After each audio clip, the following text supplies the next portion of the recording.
এই দোয়াটি 7 বার পাঠ করুন। দয়াময় আল্লাহ রাব্বুল আলামিন 70টি বড় বড় বিপদ থেকে আল্লাহ তাআলা আপনাদেরকে হেফাজত করবেন।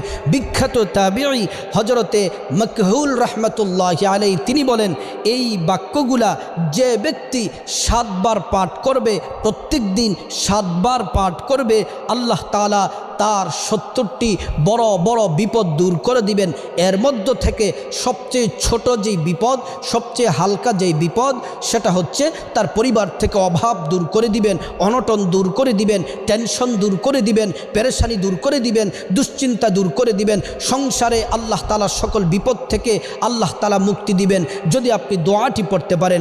দোয়াটি হলো লা হাওলা ওয়ালা কুওয়াতা ইল্লা বিল্লাহি ওয়ালা মালজা মিনাল্লাহি ইল্লা ইলাইহি। প্রিয় দিনী ভাই ও বোন, কষ্ট করে দৈনিক এই দোয়াটি 7 বার করে